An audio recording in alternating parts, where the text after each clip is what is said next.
The CoinDesk Spotlight is brought to you by Nexo, the place to earn on Bitcoin, Ethereum, and more. Tomorrow is Giving Tuesday, a global charitable movement to give back during the holiday season. For all our viewers out there who want to contribute crypto for good, our next guest does just that. Please welcome Pat Duffy and Alex Wilson, co-founders of The Giving Block. Hello there, Pat and Alex. So CoinDesk has previously used the Giving Block to raise money for COVID relief. So what are your plans for Giving Tuesday and how does it work? Yeah, thanks for having us on. We run a campaign called Crypto Giving Tuesday. So it's the campaign for nonprofits who fundraise crypto on the big day. And pretty much how it works is crypto users have a unique tax incentive to give crypto to nonprofits directly. Nonprofits are really eager to tap into this donor base. So it's the main day where they sort of kick off the month of December to fundraise more effectively. And they drive a lot of their first-time crypto donors in on November 30th this year. So what is that tax advantage? You just mentioned it. Why not just sell your crypto potentially at a loss, take the cash and donate it?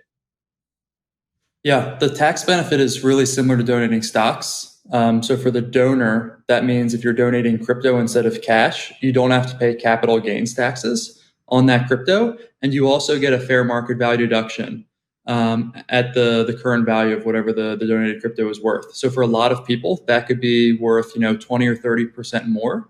And since the nonprofits are tax exempt, they're not paying taxes on it either. So it's really about 20 or 30% better for both parties involved.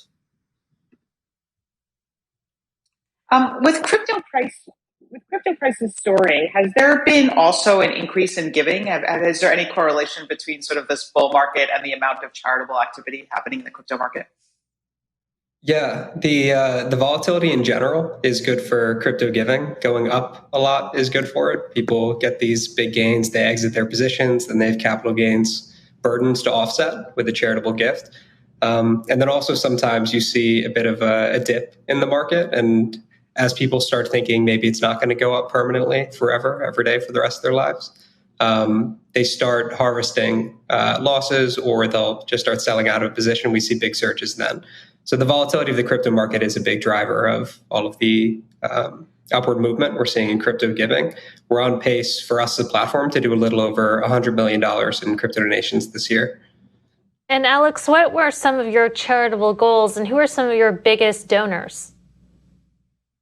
Yeah, so we work with about 1,000 different nonprofits now. And it's all shapes and sizes, right? It's local schools, local churches, local YMCA chapters, but also your large national and international brands like Save the Children, like United Way Worldwide, like American Cancer. And a lot of these groups are raising millions of dollars a year from donors they weren't able to access otherwise.